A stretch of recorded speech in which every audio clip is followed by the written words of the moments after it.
오늘도 복된 아침 말씀 묵상과 함께하는 모든 성도들 가운데 주님의 평강이 함께하기를 소원하면서 말씀 묵상 시작하겠습니다. 이 아침 같이 묵상하실 말씀은 여호수아 12장 1절에서 24절 말씀 제가 봉독하겠습니다. 이스라엘 자손이 요단 저편 해돋는 쪽 곧 아르논 골짜기에서 헤르몬 산까지의 동쪽 온 아라바를 차지하고 그 땅에서 쳐 죽인 왕들은 이러하니라. 시온은 헤스본에 거주하던 아모리 족속의 왕이라.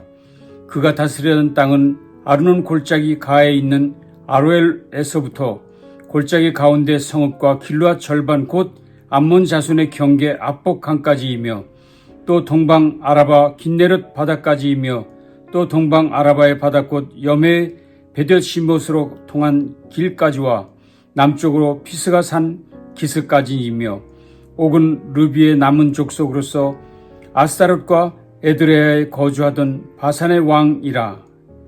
그가 다스리던 땅은 헤르몬 산과 살르가와 온 바산과 및 구술 사람과 마아가 사람의 경계까지의 길르앗 절반이니 헤스본 왕 시온의 경계에 접한 곳이라. 여호와의 종 모세와 이스라엘 자손이 그들을 치고 여호와의 종 모세가 그 땅을 르벤 사람과 갓 사람과 므낫세 반 지파에게 기업으로 주었더라. 여호수아와 이스라엘 자손이 요단 이편 곧 서쪽 레바논 골짜기에 바알가세서부터 세일레 올라가는 곳 힐락산까지 쳐서 멸한 그 땅의 왕들은 이러하니라. 그 땅을 여호수아가 이스라엘의 지파들에게 구분하여 소유로 주었으니 곧 산지와 평지와 아라바와 경사지와 광야와 네겝 곧 헷 족속과 아모리 족속과 가나안 족속과 브리스 족속과 히위 족속과 여호스 족속의 땅이라.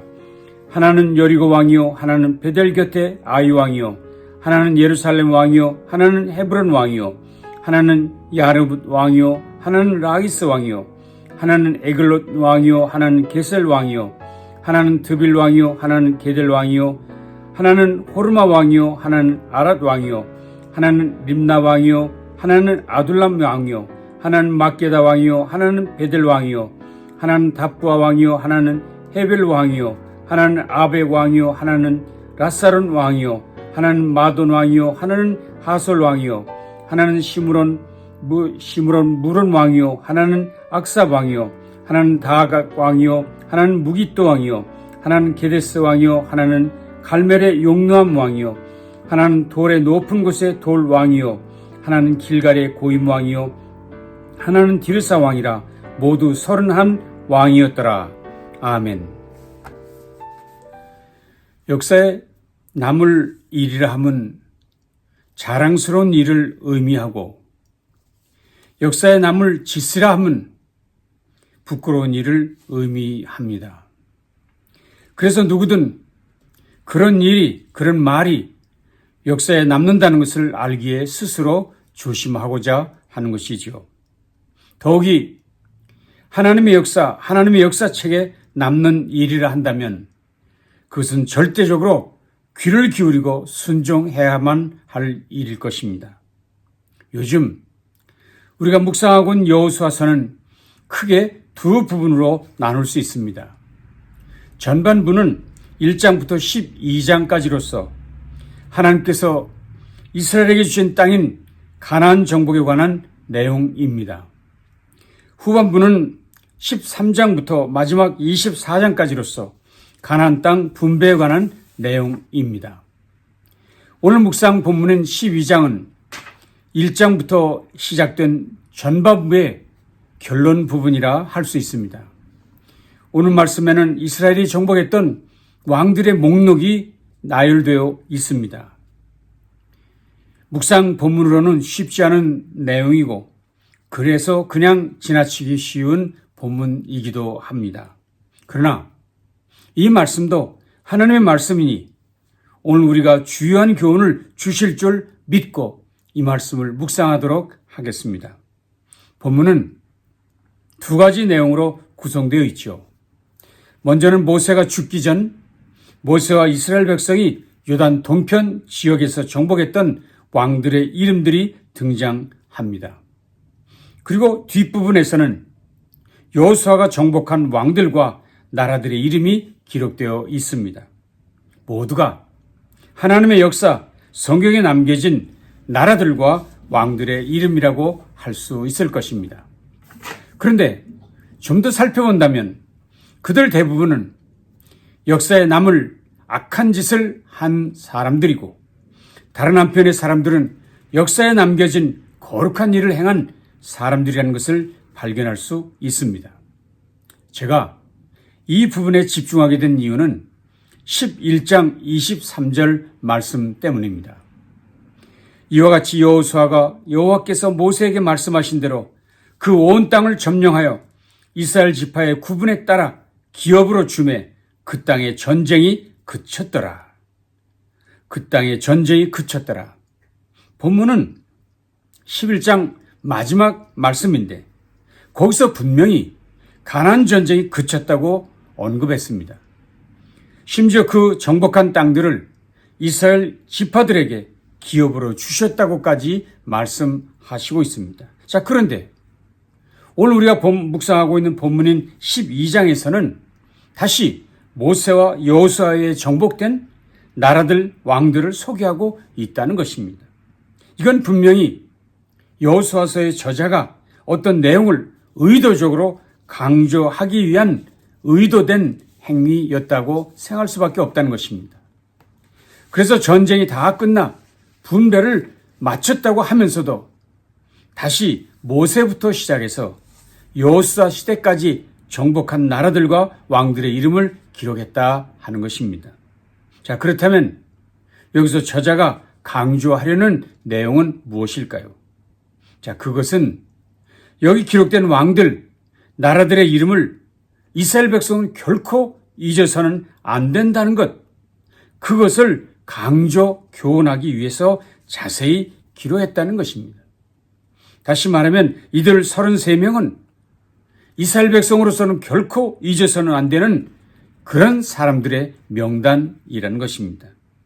심지어 하나님께서도 그들을 결코 잊지 않으시겠다는 의미로 여기에 그들의 이름을 기록하고 있다고 볼 수 있습니다.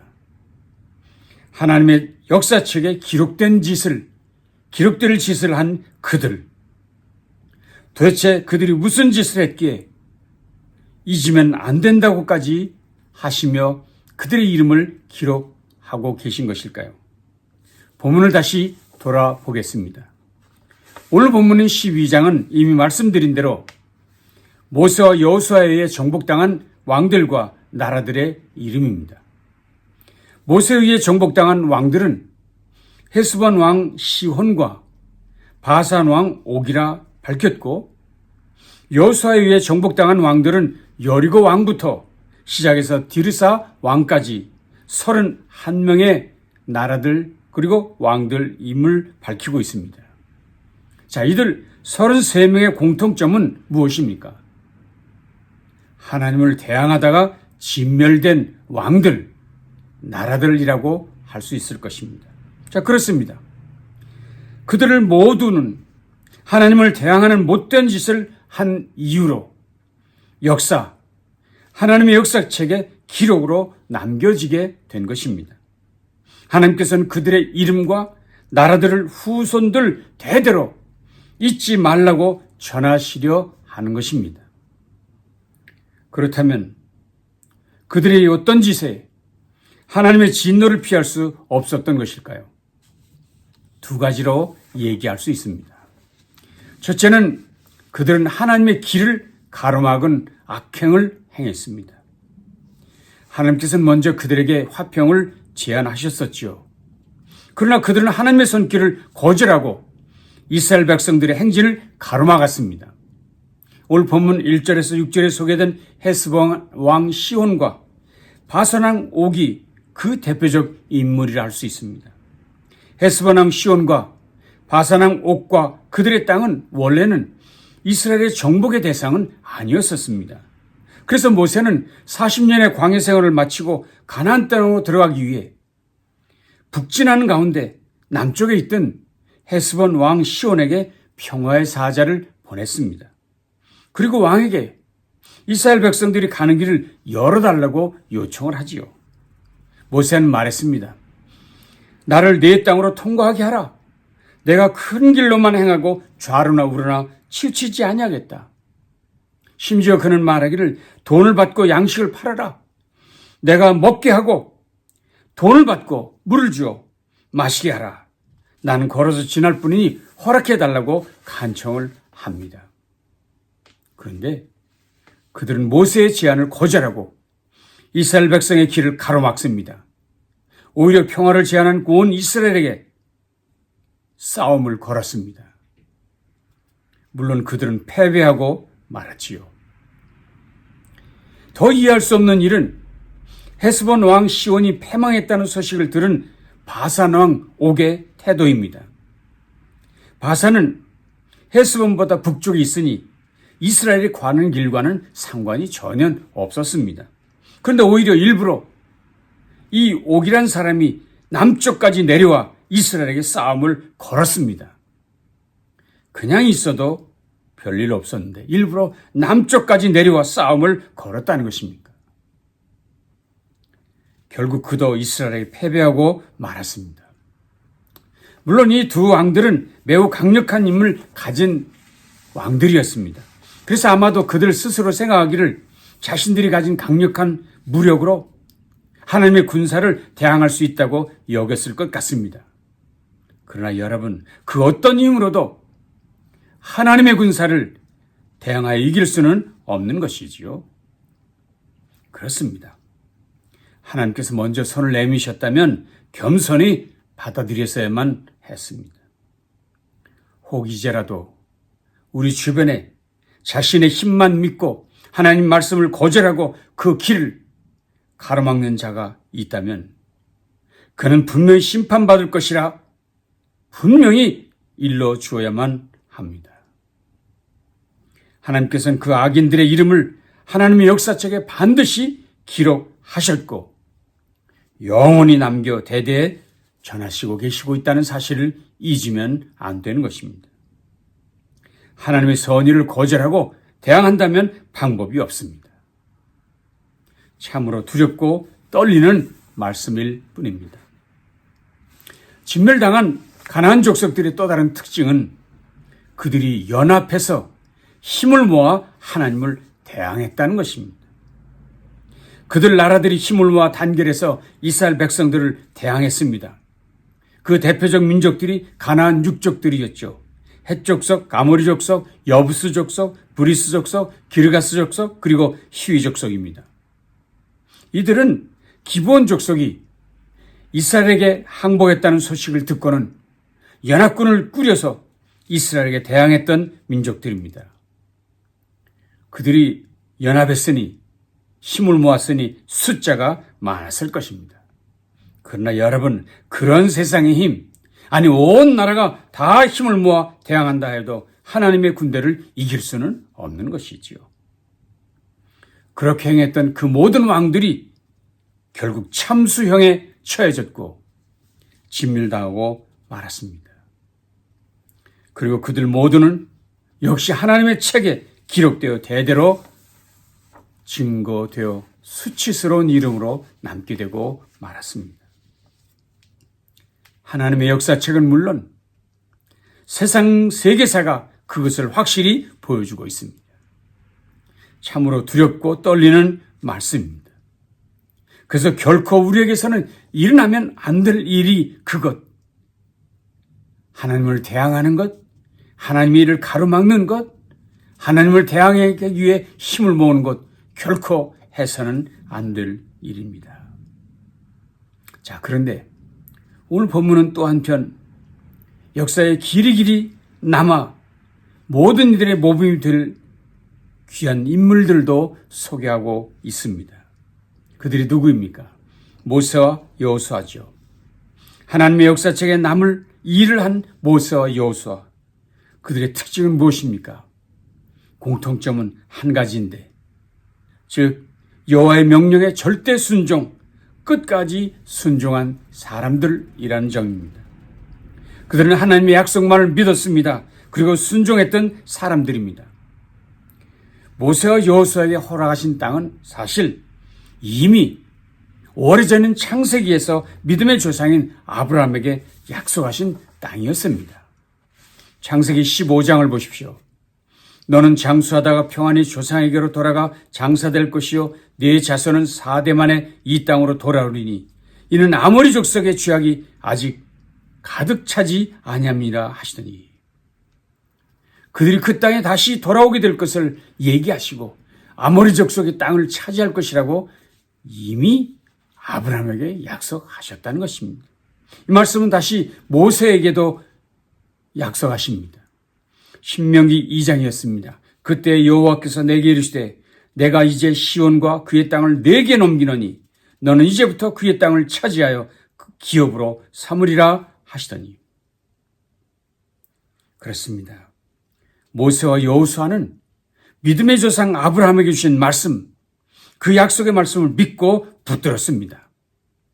그리고 지칠 줄 모르는 열정으로 하나님의 뜻을 드디어 이뤄낸 사람들입니다.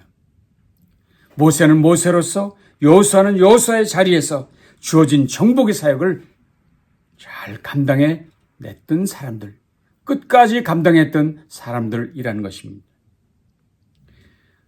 우리가 생활할 때 성경의 모든 말씀이 쉽게 한 줄 한 줄 쓰여진 것처럼 보여지지만 사실은 매 순간이 전쟁의 순간, 목숨을 건 싸움과 치열한 전투가 있었던 시간들이었지요.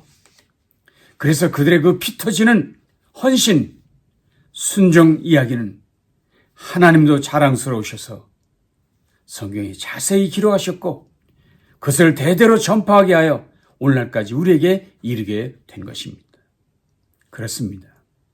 역사, 하나님의 역사책에 남을 자는 사람에게 순종하는 사람 아닙니다. 여론에 무릎 꿇는 사람도 아닙니다. 오직 하나님의 명령에 복종한 사람들. 우리에게도 이런 믿음과 결단이 필요한 줄로 믿습니다. 자, 그런데 이 중요한 일을 위해서 우리에게 필요한 것 한 가지가 있습니다. 그것은 영적 분별력입니다. 영적 분별력. 이 행동이, 이 말씀이 하나님으로부터 온 말씀인가? 과연 하나님의 뜻인지를 분별해내는 일이 필요하다는 것입니다. 왜냐하면 오늘날 우리 시대의 혼란은 너무나 많은 정보들, 그것도 거짓이 너무나도 많기 때문입니다. 그러기에 분별력 없으면, 판단력이 없으면, 영적 분별력 없으면 무엇이 하나님의 뜻인지, 무엇이 하나님의 명령인지를 판가름해낼 수 없는 어리석은 사람이 되고 만다는 것입니다.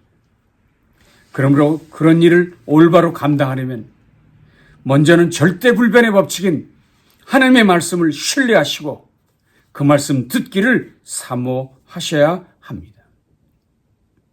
이 말은 제가 여러 번 거듭해서 강조하고 또 강조한 말씀, 중요한 말씀이지요. 영적 분별력이 승리의 삶을 보장하기 때문입니다. 제가 특별히 이것을 더 강조하는 이유가 있습니다.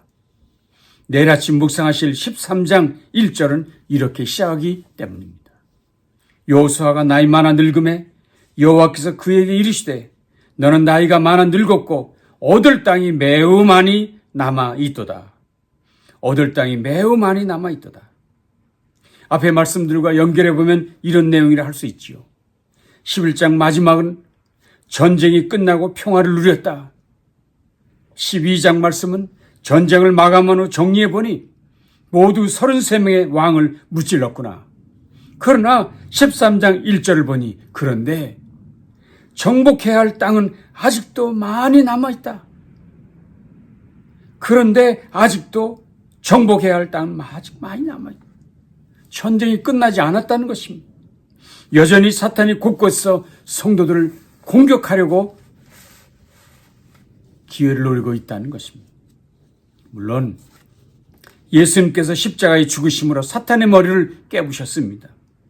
그러나 여전히 사탄의 남은 권세가 세상을 어지럽히고 있습니다. 그래서 아직도 정복해야 할 땅이 여전히 많이 남아있다고 말씀하시는 것입니다.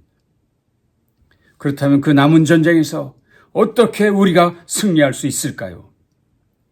그 길은 오직 한 가지, 하나님 말씀에 절대 순종하고 헌신하는 길뿐입니다. 오직 그분의 말씀에 전념하시고 그분의 뜻을 구하는 일에 최고의 열심을 내는 것, 그분의 뜻을 구하는 것, 그것이 이 남은 전쟁을 승리로 이끄는 지름길이 될 것입니다. 사랑하는 성도 여러분, 모쪼록 하나님의 역사책에 남을 짓을 멈추시고 오히려 하나님께서 기뻐하시는 일, 오직 역사에 오래오래 남을 거룩한 일에 최선을 다하시는 저와 여러분 되시기를 주님의 이름으로 축원합니다. 기도하겠습니다.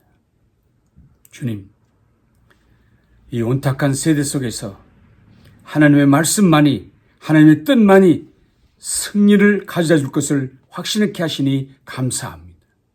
아직도 정복할 땅이 많은 이 세상에서 우리가 오직 하나님의 뜻을 붙들고 하나님의 말씀을 붙들고 승리하는 우리 모두 되도록 도와주시고, 그래서 오래도록 영원토록 길이 남을 하나님의 거룩한 일에 참여한 복된 성도들 되게 주시옵소서.